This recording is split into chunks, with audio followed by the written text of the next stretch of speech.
Oke, hai guys. Kali ini saya akan berbagi tips tentang cara untuk memilih komputer atau PC atau laptop yang bagus. Tapi sebelum kita lanjut, untuk kamu yang belum subscribe, silahkan tekan tombol subscribe-nya dan nyalakan loncengnya ya. Oke, kalau udah kita lanjut. Let's go. Oke, apa kriteria laptop atau komputer menurut kamu yang bagus? Atau kamu hanya ikut-ikutan mau pilih komputer atau PC yang bagus? Awas, jangan sampai salah beli. Akan menyesal karena harga laptop ataupun PC itu tidaklah murah. Oke, sebelum kamu memilih komputer atau laptop yang tepat, ada baiknya nih kamu ikuti atau lihat video ini sampai selesai sehingga akan ada pencerahan. Kenapa begitu? Saya sekitar 10 tahun yang lalu itu bekerja di sebuah perusahaan yang berbasiskan teknologi, yang mana itu adalah jual beli komputer, laptop, dan sekaligus servis. Jadi saya sangat tahu betul apa spek komputer, laptop, dan lain sebagainya. Bagaimana kinerjanya, bagaimana cara kerjanya, dan apa yang pas untuk kegiatan kamu. Oke, sebelum kamu beli laptop atau komputer, pertama-tama kamu harus mengenali diri kamu. Kenapa begitu? Satu nih, kamu mau komputer atau laptop kamu itu seperti apa? Ada yang pengen, saya yang penting komputer atau laptop itu cepat. Jadi kalau saya klik, pas. Atau ada yang pengen komputernya itu nggak lemot. Cepat dan nggak lemot beda ya. Nggak lemot. Jadi ketika dia buka program, banyak program dalam satu waktu, umpamanya saya buka browser, saya browsing, ada sekitar 50 tab, buka 50 tab sambil dengerin musik, sambil saya main Corel Draw, sambil saya main Photoshop. Corel Draw-nya ada puluhan layer, Photoshop-nya ada 50 layer umpamanya, sambil saya ngerjain skripsi. Nah, itu kan beda lagi kebutuhan komputernya atau laptopnya. Yang kedua, berapa kira-kira dana atau anggarannya? Jadi tidak asal kita beli ya. Ibarat kata kalau kamu kebutuhannya cuma untuk ngetik, kamu beli laptop atau komputer yang harganya 10 juta, itu mubazir. Oke. Yang ketiga, merek. Merek lagi. Merek gak usah dibahas kali ya. Tapi mungkin kamu ada yang bingung. Bang, bagusnya yang merek apa nih? AMD atau yang Intel? Itu udah masalah klasik kalau bagi saya. Nah, kembali lagi ke poin pertama. Untuk merek itu sebenarnya tidak penting. Yang penting adalah spesifikasi. Kenapa demikian? Merek gak ngaruh bro. Bener, saya jamin. Merek gak ngaruh. Ketika kamu pengen laptop atau komputer kamu bekerja dengan maksimal, seperti apa yang kamu inginkan, itu yang paling ngaruh adalah hardware-nya. Oke, apa sih hardware itu? Yang pertama nih, untuk kebutuhan yang ibaratnya paling standar, kamu umpamanya cuma ngetik-ngetik sambil dengerin lagu, itu sebenarnya Pentium 4 aja udah cukup. Pentium 4 dengan RAM RAM itu random access memory, bentuknya cuma kepingan itu. Ya, di HP sebenarnya juga ada RAM, tapi beda ya antara RAM di HP dan RAM di komputer. Kalau RAM di komputer dia murni khusus untuk menjalankan program, tidak untuk menyimpan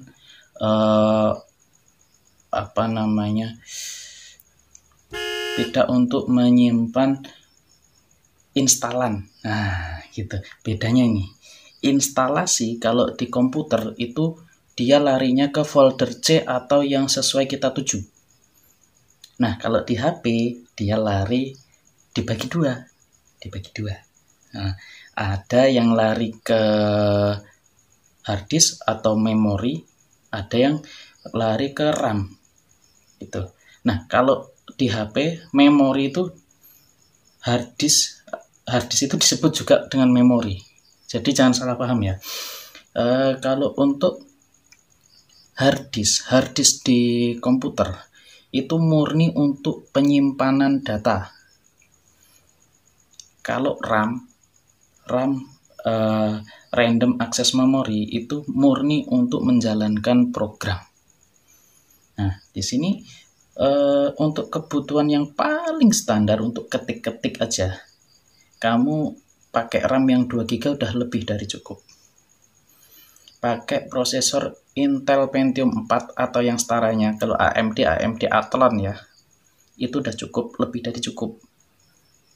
Kalau umpamanya kamu beli netbook aja, netbook yang kecil itu, yang 10 inch, itu udah cukup. Nggak perlu kamu beli yang harga lebih mahal dari itu. Oke. Ya, sebagai gambaran kasaran aja, kalau umpamanya kamu pengen beli netbook paling 2-3 juta udah cukup. Nggak perlu istilahnya maksain sampai 5 juta, 7 juta, 10 juta, 15 juta, 25 juta ada. Tapi nggak perlu lah, karena kebutuhan kita cuma untuk ngetik sambil dengerin musik. Ya kan? Buat apa komputer bagus-bagus nanti ternyata nggak sesuai kebutuhan, mau dijual lagi repot. Nggak ada yang mau. Bener, nggak ada yang mau. Kemahalan, nggak sesuai kebutuhan. Yang kedua, kalau kebutuhan kamu itu medium itu yang pekerjaan yang berat enggak, ringan juga enggak, yang istilahnya sedang-sedang aja ya. Ini yang biasanya orang bingung nih, sedang-sedang aja kebutuhannya, dia nggak mau yang spek bawah, pengennya yang spek atas. Nah, maka kita kembali ke poin pertama, kenali dulu kebutuhanmu. Apa sih kebutuhanmu? Umpamanya nih, saya pengen komputer atau laptop saya itu buat ngegame yang ya game-game yang nggak terlalu berat lah, berat kata Fire atau mungkin Dota atau GTA itu kalau menurut saya sih nggak terlalu berat. Tinggal nanti kalau untuk game itu dia khusus untuk game ya, itu dia perlu VGA. VGA inilah yang harus dibagusin, VGA dan RAM ya. Nah, kalau untuk prosesor, kamu nggak usah terlalu ngejar ke yang quad core lah, ibarat kata kayak gitu. Kalau dananya nggak cukup, tapi kalau dananya cukup, monggo ya.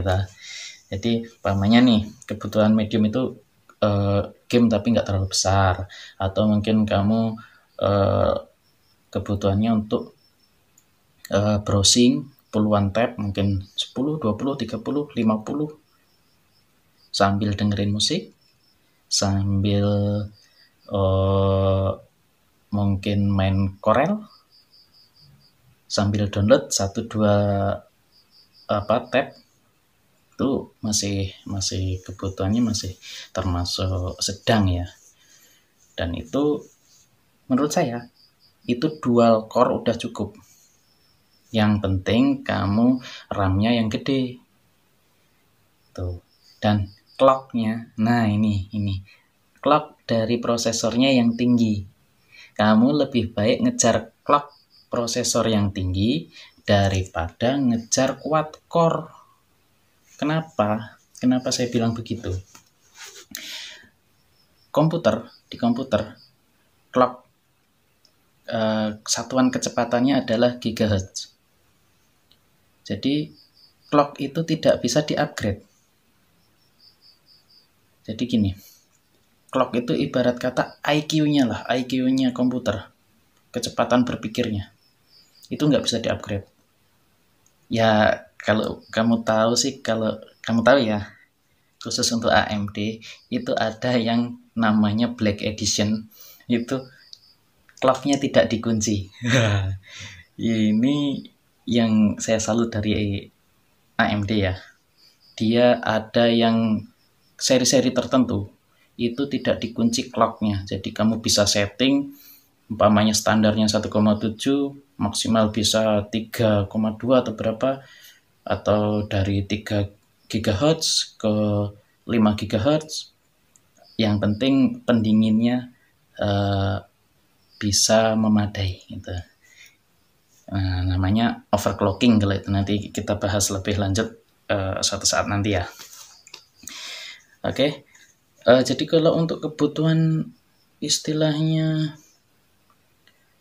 menengah, kebutuhan yang medium, itu kamu cuma butuh dual core dengan clock yang tinggi.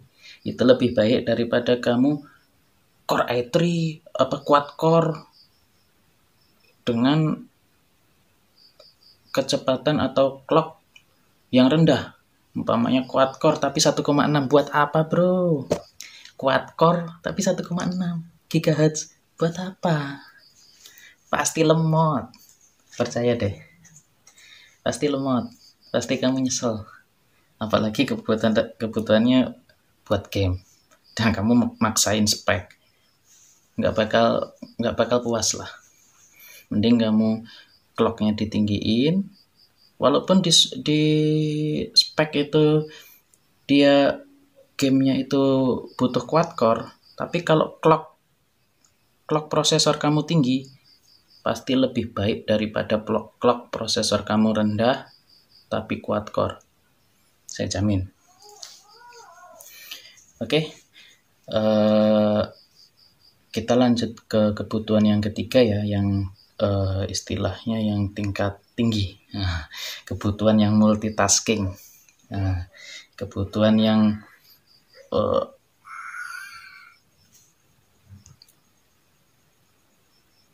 Oke, kita lanjut ke yang ketiga ya. Kebutuhan yang multitasking atau yang kebutuhan di atas standar.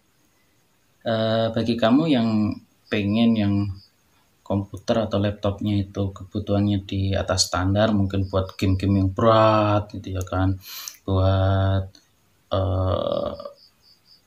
bikin server ya, bikin server. Kalau kamu pakai yang dual core nggak cukup bro, apalagi pakai yang cuma ecek-ecek ya, pasti nggak cukup. Oke. Kebutuhan yang berat itu apa aja? Contohnya nih ya, kebutuhan kamu itu satu, kamu mau edit gambar atau main Corel lah, umpamanya main Corel dengan banyak efek, sambil dengerin musik, sambil buka Photoshop juga, Photoshopnya bisa 50 layer. Ada itu berat itu komputer dual core udah mulai nge-lag lah. Terus kamu sambil download, tambah lagi sambil download kan, udah browsernya 50 tab ya kan. Terus kamu sambil main Corel yang efeknya banyak, terus kamu sambil dengerin musik ya kan, mana musiknya juga kamu bukanya playlistnya banyak ya. Itu berat itu. Atau mungkin kamu kebutuhannya bikin server nih, server komputer nih. Jadi untuk induk 50 komputer nih. Wah, berat itu, Bro. Berat. Kalau umpamanya dual core pasti itu akan sangat kurang lah. Pasti akan down terus, pasti akan ngedumel. Pasti kurang lah, kebutuhannya kurang. Atau kamu mungkin cuma beberapa program aja yang dijalankan tapi berat. Contohnya editing video dengan banyak efek dan layer. Nah, itu berat, Bro. Ditambah lagi kamu dengerin musik sambil buka Corel Draw, mungkin kamu convert ke JPG, langsung kamu masukin ke video editornya, lalu kamu buka cuma puluhan tab browser karena kamu mau download sesuatu buat dimasukin ke Corel, terus kamu masukin lagi ke video editornya kan. Ya, itu udah termasuk berat juga karena editing videonya kamu menggunakan banyak efek dan banyak layer itu. Kalau kamu pakai dual core pasti agak nge-lag lah, pasti nge-lag itu, pasti. Saya sering soalnya. Nah, jadi kalau umpamanya kamu kebutuhannya udah tingkat lanjut, saran saya, kalau dana kamu itu mepet, pilih dual core yang clocknya tertinggi di kelasnya. Misalnya nih, sekarang AMD ngeluarin dual core clocknya 3,7. Itu lebih baik daripada kamu beli quad core 1,8 kayak gitu, atau quad core 2,1 kalau kamu kebutuhannya tingkat lanjut tapi dananya kurang atau ya mepet lah. Nggak usah maksain ya, nanti utang kemana-mana, padahal pakai dual core udah cukup. Nah, tapi kalau kamu tetap mau maksain, saya kasih gambaran. Untuk prosesor quad core itu minimal 2,2 GHz. Itu baru enak jalannya. Kalau clocknya di bawah 2,2, udah deh, pilih dual core. Kamu gedein RAM-nya, gitu, kamu bagusin VGA-nya, udah kebutuhan kamu udah istilahnya walaupun tingkat lanjut bisa dipaksain. Apalagi kalau gimana ya, apalagi saya bukan iklan ya, apalagi kalau kamu pilih AMD istilahnya yang Black Edition tadi yang saya sebutkan di awal tadi. Ada AMD ngeluarin walaupun dual core dia clocknya sampai umpamanya 5,2 GHz. Yang penting pendingin kamu udah bagus, bisa. Kamu tingkat lanjut, kebutuhannya tingkat lanjut, kecuali editing ya, Umpamanya nih kamu Corel Draw dengan banyak efek, terus Photoshop dengan banyak layer, terus sambil dengerin musik, sambil buka puluhan tab, 50 tab, sambil download, terus sambil ngerjain makalah kali ya. Dual core yang Black Edition tadi cukup. Atau buat game-game yang lumayan berat nih, yang game-game lumayan berat atau yang berat sekalipun, saya jamin lebih enak jalannya daripada quad core yang 1,6 atau 1,8 karena dia clock speednya tinggi, didukung dengan RAM yang istilahnya mending kamu upgrade RAM-nya. RAM paling cuma ratusan ribu ya, kalau kamu upgrade prosesor itu kan bisa jutaan. Nah, didukung dengan RAM yang tinggi atau besar, itu akan lebih menunjang kebutuhan kamu. Tapi kalau istilahnya emang bisa ya sedikit ngelegain dananya, ya quad core yang 2,2 itu udah luar biasa. Oke, nggak usah ngejar yang quad core 3, berapa itu, yang 2,2 aja udah cukup. Nah, tapi kalau umpamanya dananya ada, ya monggo mau istilahnya quad core yang clocknya 3,5, 3,7 ya toh, monggo. Terus mungkin kamu ada yang nanya nih, RAM itu fungsinya signifikan nggak sih Bang? Terus hard disk itu harus berapa giga gitu kan. Jadi kalau RAM ini dia adalah jembatan gimana. Nah, jadi RAM ini adalah jembatan untuk proses dari prosesor ke hard disk. Jadi yang mikir itu kan otaknya kan prosesor dipikir apa yang kamu inginkan dari otak kamu ditransfer ke prosesor yang mikir, ya kan, terus prosesor kan dia cuma untuk mikir, nyimpennya di hard disk, nggak kayak manusia nih, prosesor plus penyimpanannya dalam satu perangkat. Itulah ya Allah, kuasa Tuhan ya. Kalau komputer dia beda perangkat, beda hardware. Prosesor dia mikir, ya kan, kerjanya untuk mikir, khusus untuk mikir. Terus RAM itu dia kerjanya adalah untuk jembatan penyimpanan menuju hard disk. Oke, paham nggak nih?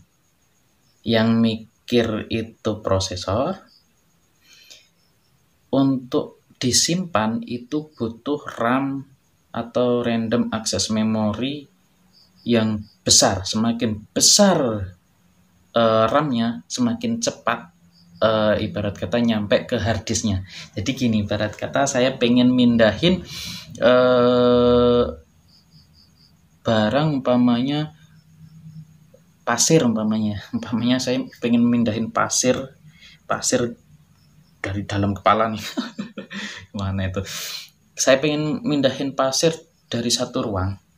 Itu umpamanya pasirnya itu 500 kubik ke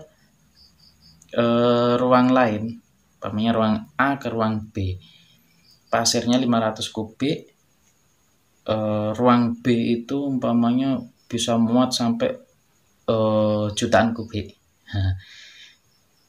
Dari prosesor cuma 500 kubik nih, ibarat kata prosesnya 500 kubik. Dari ruang A itu 500 kubik menuju ruang B untuk disimpan, gudangnya penyimpanan itu hard disk. Nah, dari ruang A kita perlu truk, perlu armada.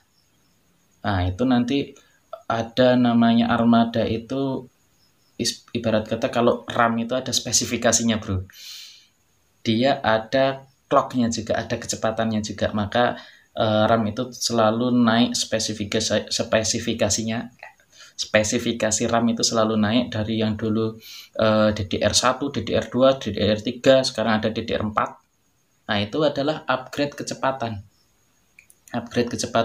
Kalau large-nya, kalau ukurannya itu dari dulu udah ada yang 2 GB, 3 GB, 4 GB udah ada. Tapi upgrade kecepatannya jadi upgrade kecepatan truknya tadi loh.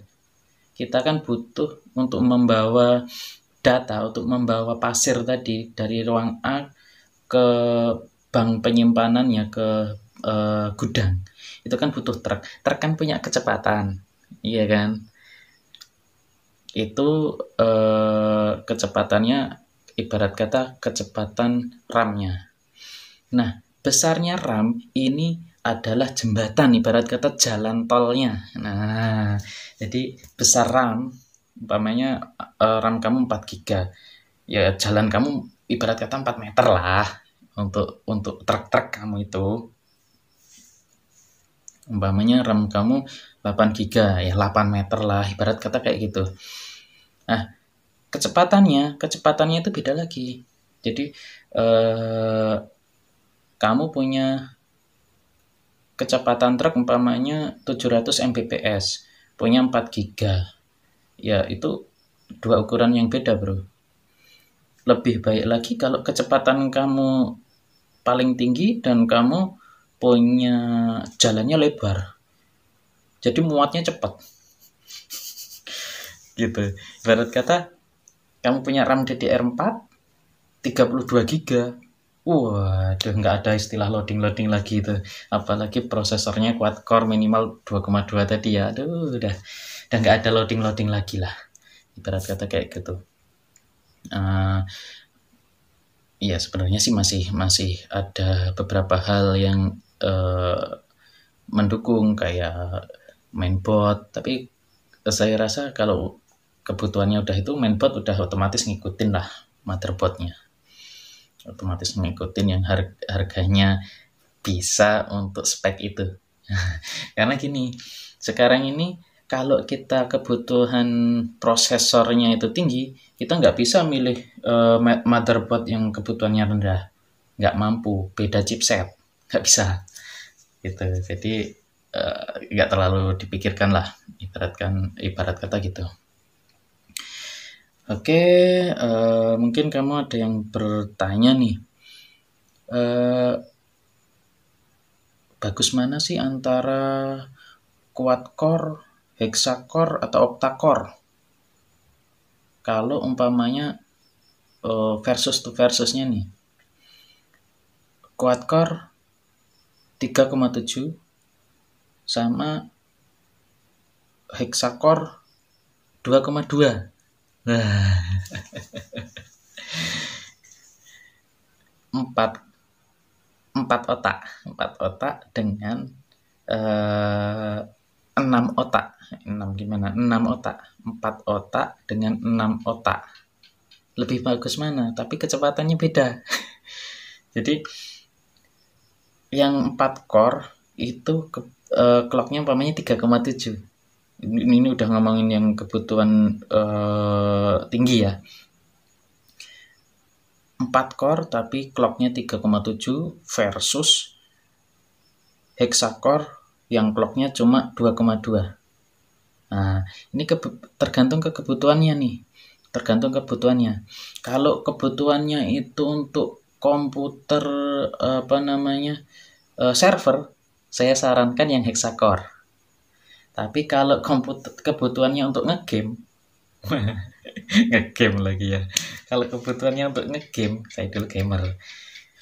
Kalau kebutuhannya untuk ngegame, saya sarankan yang 4 core tapi clocknya itu 3,7. Lebih puas, bro. Kinerjanya lebih lancar gitu. Kenapa komputer server dia butuh ibarat kata inti atau core yang lebih banyak? Gini, bro. Di dalam komputer itu ada yang namanya multitasking dan multithreading. Nah, itu kalau kita udah berkaitan dengan dua hal itu yang paling dibutuhkan adalah jumlah core yang banyak. Komputer server itu dia menangani banyak komputer lainnya atau mungkin banyak database. Kalau dia otaknya cuma satu, walaupun kecepatannya tinggi, pasti kewalahan. Kayak gitu. Beda dengan kita main game. Main game itu paling dia ya multitaskingnya udah multitasking, cuma nggak sebanyak server. Kalau server sih bisa mungkin ribuan tab tugas yang bisa dibuka, umpamanya ada yang browser di sana, ada yang browsing di sini sampai ribuan tab ya. Itu kalau cuma dual core, waduh pasti kolaps lah, tamat. Kalau quad core ya udah agak-agak ngadat gitulah. Tapi kalau hexacore atau mungkin octacore itu pasti lebih jos, dengan catatan clocknya lebih dari 2,2. Oke. Dengan catatan itu kalau clocknya 1,8 tinggalin aja, tinggalin. Jangan. Saya nggak menyarankan untuk quad core ke atas tapi clock speednya rendah. Aduh, jangan, pasti kecewa. Makanya dulu awal-awal Core i3, maaf, bukan bermaksud menyinggung merek ya, ngomong kenyataan aja. Dulu awal-awal Core i3 itu launching, itu kan clock speednya kan banyak yang di bawah 2 tuh. Banyak yang di bawah 2 dan banyak sekali yang kecewa. Mas, ini kok Core i3 saya kok lemot, kenapa ini? Masa kalah sama dual core-nya teman saya? Gitu kan. Setelah saya gali lebih lanjut, ternyata kebutuhan orang tadi itu udah multitasking dan perlu clock speed yang tinggi. Makanya dengan clock speed yang rendah jadinya lemot. Nah, setelah saya korek-korek, ternyata dia mainnya Corel Draw sambil Photoshop, sambil dengerin musik, sambil buka browser sekitar 50 tab baru, dan dia nggak tutup itu browser. Makanya lemot. Clock speednya 1,6 walaupun 4 core. Tuh. Itu dia buka Corelnya yang efeknya banyak, Photoshopnya bisa puluhan layer ya ta. Pasti lemot. Kayak gitu. Jadi clock speed itu sangatlah signifikan pengaruhnya ya. Ibarat kata kalau clock speed itu, kalau motor itu kecepatan maksimal untuk lari gitu. Nah, kalau kalau core-nya itu mungkin giginya ya. giginya. Jadi kecepatan maksimalnya umpamanya kalau 2,2 itu umpamanya 180 km per jam umpamanya larinya itu motor atau mobil. Tapi kalau kamu punya 2,2, punya istilahnya gigi lebih, nanti bisa dioper gigi, istilahnya gitu, dioper gigi. Jadi bisa, kalau di komputer sih clock nggak nambah ya, cuma untuk membuka aplikasi baru atau tugas baru itulah oper giginya ke sana. Clock tidak bisa di-upgrade kecuali di overclock tadi ya, atau kecuali di merek AMD yang dia bisa clocknya itu fleksibel. Itulah istilahnya kita ngomongin clock prosesor ya. Jadi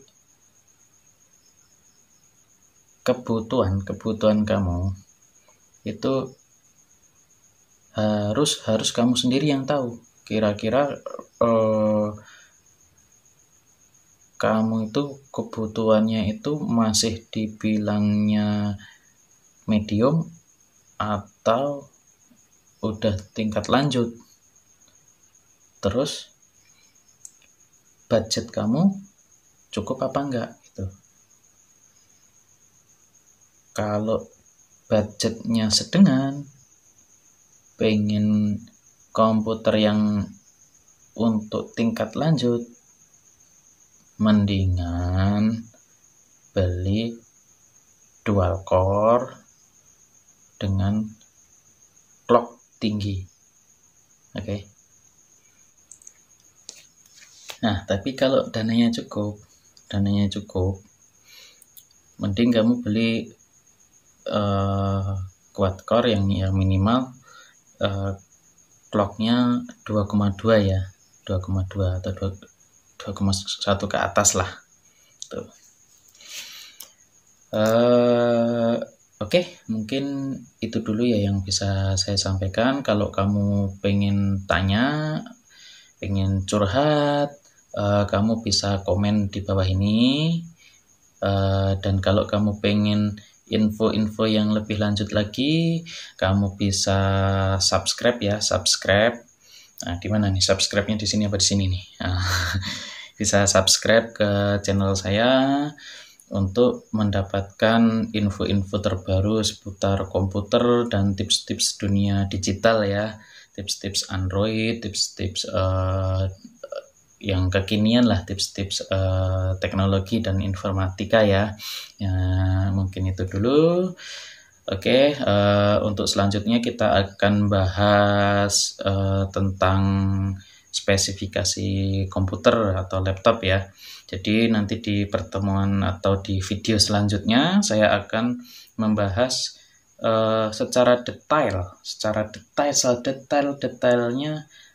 apa istilah-istilah yang ada dalam komputer atau laptop, beserta spesifikasinya, beserta istilahnya, cara kerjanya, dan yang lain-lain lah. Pokoknya nggak kalah menarik dengan edisi yang sekarang ini atau video yang sekarang ini. Jadi kamu kalau umpamanya suka dengan channel-channel yang seperti ini atau info-info yang seperti ini, silahkan subscribe, berlangganan video dari kami, dari saya, dan itu gratis.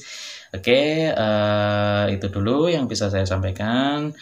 Semoga bermanfaat dan kamu nggak salah beli ya. Kalau salah beli, aduh repot deh pokoknya. Karena duit 1, 2 juta, 3 juta nggak sedikit juga. Dan menjual kembali laptop itu nggak segampang yang kita pikirkan, karena ya mending beli baru, ibarat kata kalau punya duit kayak gitu. Oke, semoga bermanfaat. Sampai jumpa di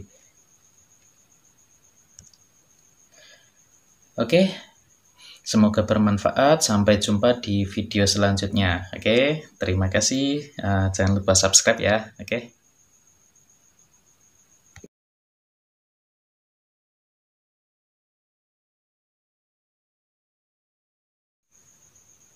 Tapi kalau dananya cukup,